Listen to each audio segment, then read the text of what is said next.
Of all great predators, one name stands above the rest: Spinosaurus. For decades, its true identity was a mystery, lost in fragmented fossils and time. New fossils now emerge from North Africa. A clearer, darker picture is forming. It is not a land-dwelling giant, but a monstrous anomaly. It defied the terrestrial rule. This was not a runner or a stumper. It was a creature designed for a deformed element.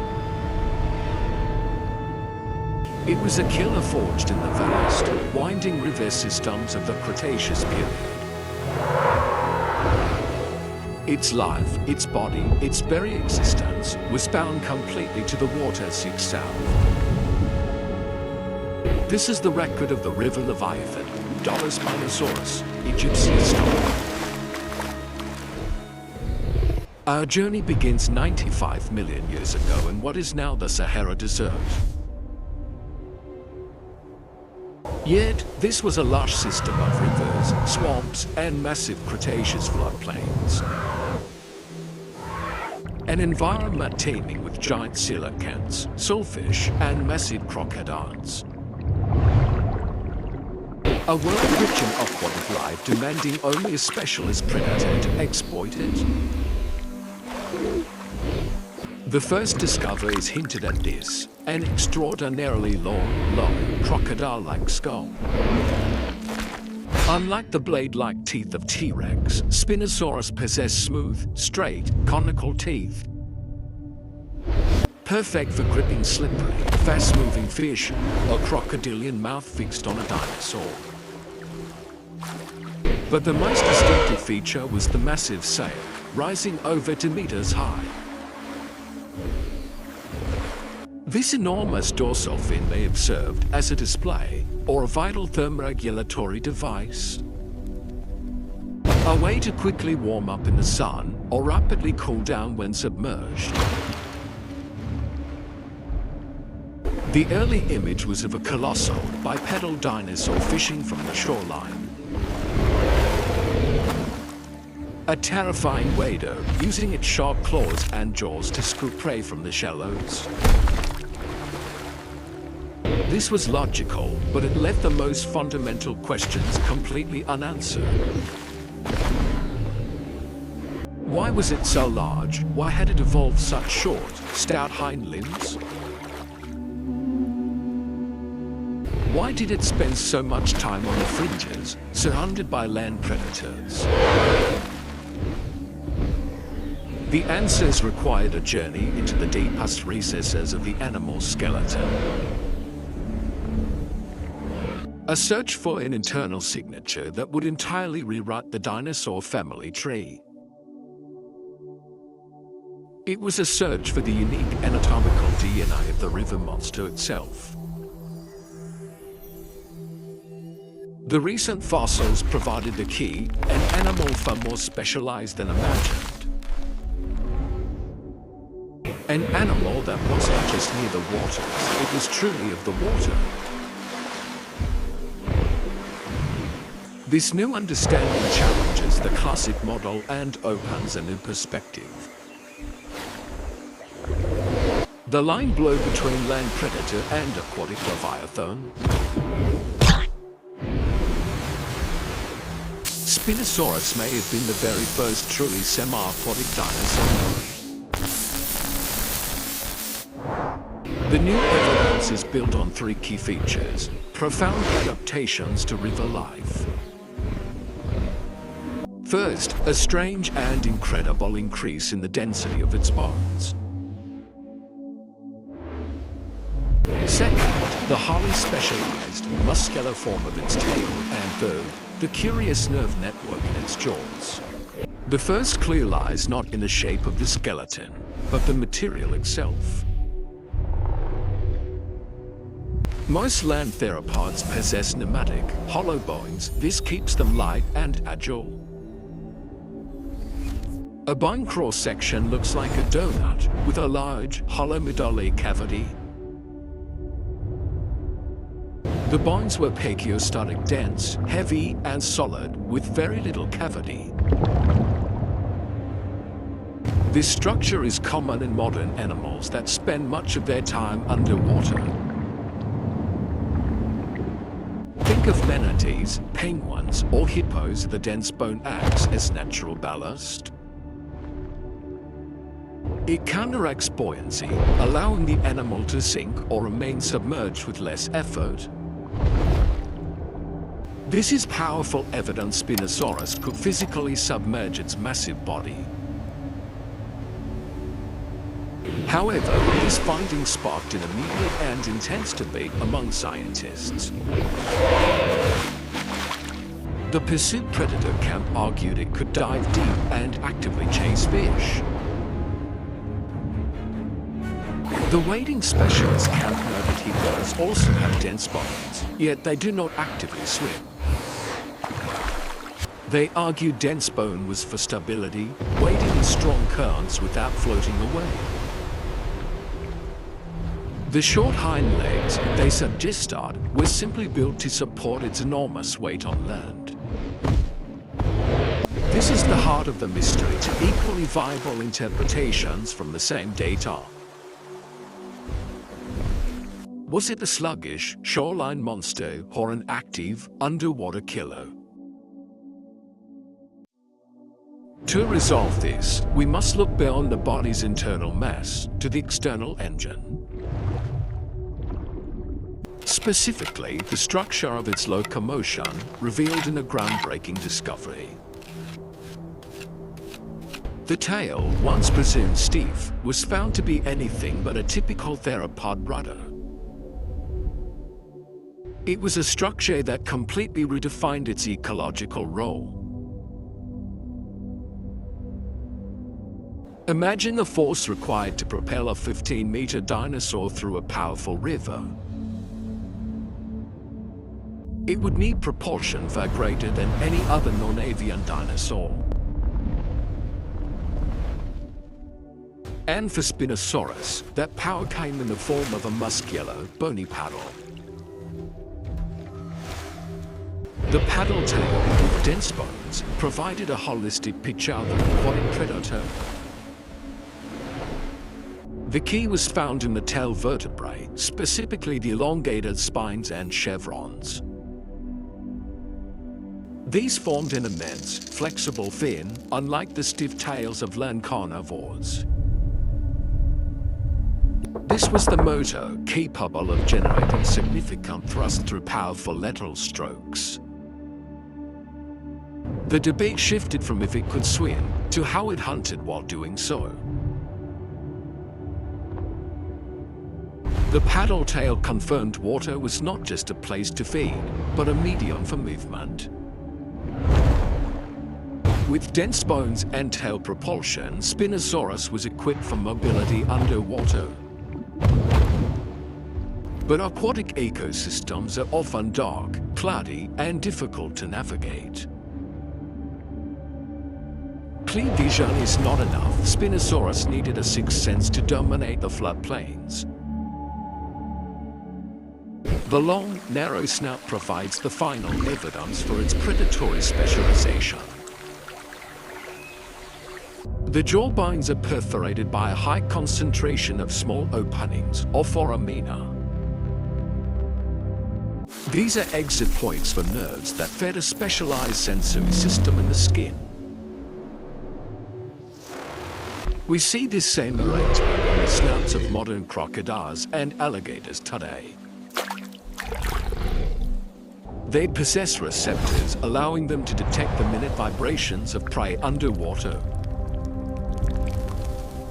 Even with its head submerged, Spinosaurus could feel its water environment. A fish swimming nearby translated into a neurological map for the monster.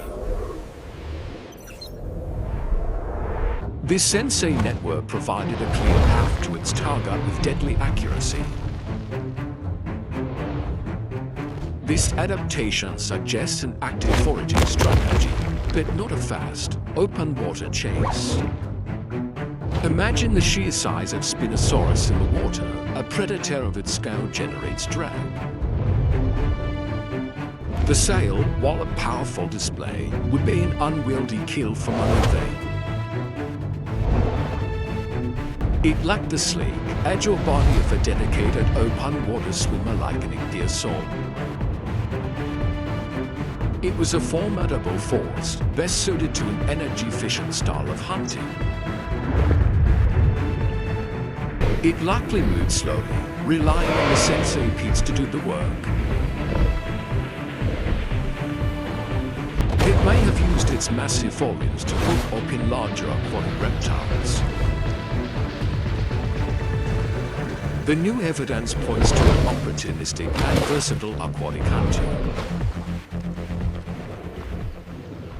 One that could patrol the shallows like a heron, but also fully submerge like a cormorant. The river was at time a hunting ground that uniquely mastered among all its cousins. They provided a niche that minimized competition with the other giants of its era. Spinosaurus sidestepped the terrestrial dominance of Carcharodontosaurs by hunting water prey. It found its evolutionary advantage in a world of what other theropods could not enter.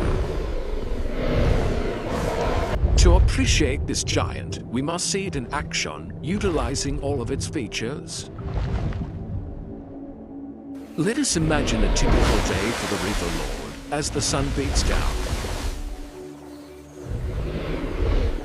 Deep in the murky river, a giant fish patrols the river bottom. Above, the towering sail of Spinosaurus breaks the surface, moving deliberately. Dense bones keep it low, only the snout and eyes remain above the water.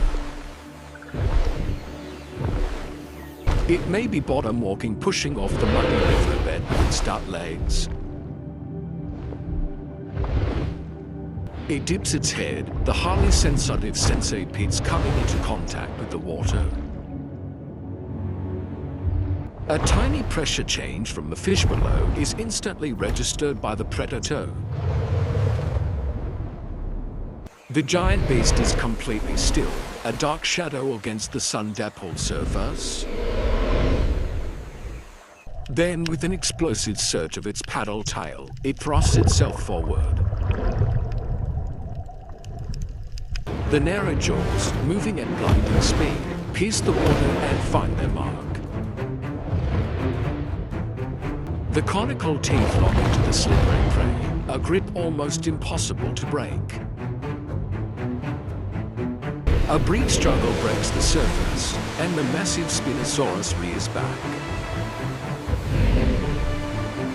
The picture emerging is of a predator that could effortlessly transition between worlds. A specialized killer whose unique form made it the ultimate master of its domain. It was an evolutionary spectacle, a dinosaur that became a semi-aquatic whale of prey. It was the rival Leviathan, the most formidable aquatic predator of its time.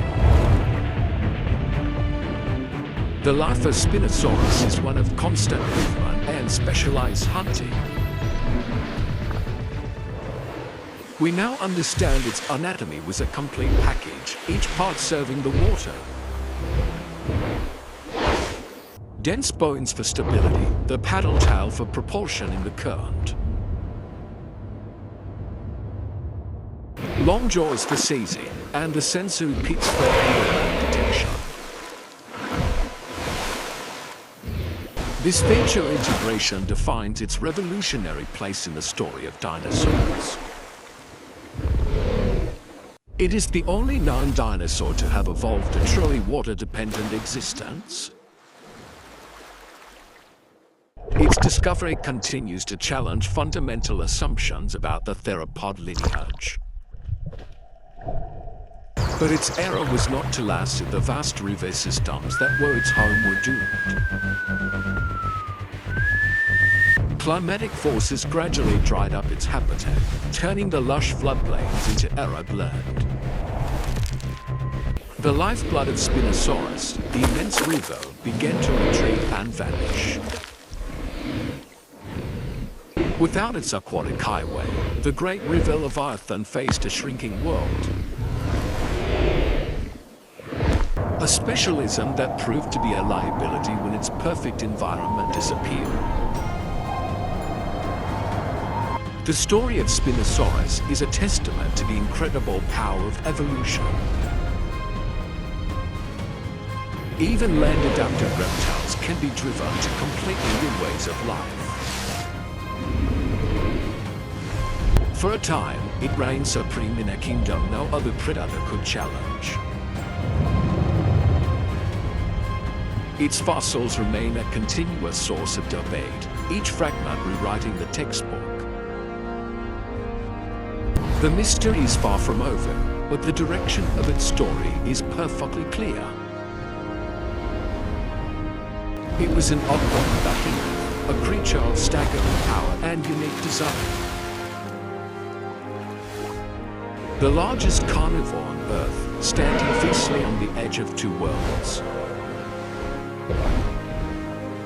A land-dwelling reptile that ultimately learned to swim and hunt in the deep. A powerful symbol of the specialization and diversity that defined the age of dinosaurs. It is a world we are only naturally beginning to understand fully. The river Leviathan, Spinosaurus aegyptiacus. A creature whose image, once a vague sketch, is now a detailed portrait. An apex predator whose crown was earned in the tumultuous waters of the Cretaceous. Whose legacy will continue to inspire and intrigue for generations to come. The most mysterious giant of the Mesozoic is finally returning to the surface. And its true form is far more incredible than we ever imagined it could be.